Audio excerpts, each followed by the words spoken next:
Now, here's Chief Meteorologist Tony Petrarca with your live Pinpoint Doppler 12 Futurecast. Well, getting back to the Springfield tornado back in 2011, to give you an idea of how close this very strong twister was, take a look at live Pinpoint Doppler 12 radar. Close meaning the northwest part of Rhode Island. Of course, no severe weather this evening and overnight, but the track of this long tornado from Springfield, Massachusetts, through southern Worcester County and just to the north of Southbridge. It's the second longest track of a tornado on record in Massachusetts, the longest track tornado ever in Massachusetts, the great tornado of 1953 in Worcester. Now we're talking, only about 16 miles from northwest Rhode Island. In fact, at one point we did have a tornado warning for the northwest part of the state as we were watching this storm very closely, but fortunately as it moved off to the east and southeast, it weakened significantly, but not far from our border. This was an EF3 tornado. On a scale from, it's called the Fujita scale, on a scale from 0 to 5, a 5 being the most powerful tornado. This is an EF3, so a major twister with winds between 136 and 165 miles per hour. Now, I was actually working that night of the tornado, so we were using some of our own Doppler radar technology when tracking the storm. And one of the things we can do is actually take like a CAT scan or a cross-section of this supercell thunderstorm producing the tornado.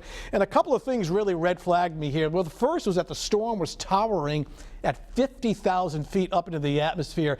And this signature right in here, this little tail, is a sign of a twister touching the ground. So all the indications on this 3D Doppler radar was that this was a very serious situation, only 20 miles from the Rhode Island border, but fortunately that storm weakening just before passing through here.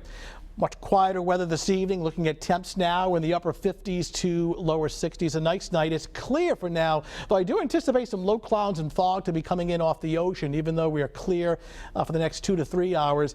Meanwhile, our next system that I'm tracking is a cold front through the upper Midwest. This is still far away, but it arrives on Friday afternoon, and with it will come a few isolated or scattered showers or thunderstorms on Friday. I don't think Friday is a washout, but the potential is there for a scattered shower. Remnants of once Tropical Storm Bonnie still spinning, very tiny circulation off the Hatteras coastline.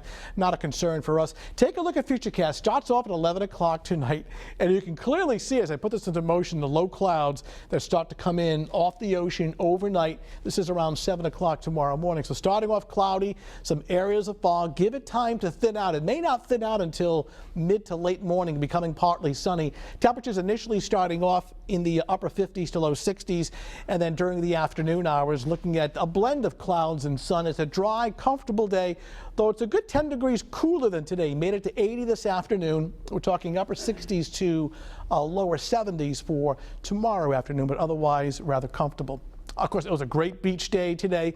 A little different for tomorrow in that it's sort of a slow start. Early in the morning, we'll start off with clouds and fog, as mentioned, then some hazy sunshine. Air temperature is 67. Water temp, cool, but it's been climbing up there, upper 50s to low 60s. Safe sun time between 15 and 20 minutes. Again, Friday, not a washout, but it is humid in the mid-70s. Looking at extra clouds, a couple of showers or an isolated thunderstorm. Temperatures topping out in the mid-70s, and clearly Saturday is the pick day this weekend. Sunshine, warm and dry, 81. Sunday with rain moving in, and I don't think this is scattered stuff here. This is going to probably be widespread rain. It's much needed. Unfortunately, it occurs on the weekend. Temperature on Sunday at 75. A somewhat unsettled Monday and Tuesday. It's a very changeable sky, partly sunny, a few pop-up showers, though dry periods as well Monday and Tuesday, with daytime highs in the mid 70s, overnight temps in the 50s and 60s. Not bad for tomorrow, though cooler, and just a couple of spot showers for Friday. All right, Tony, thanks. And the latest development.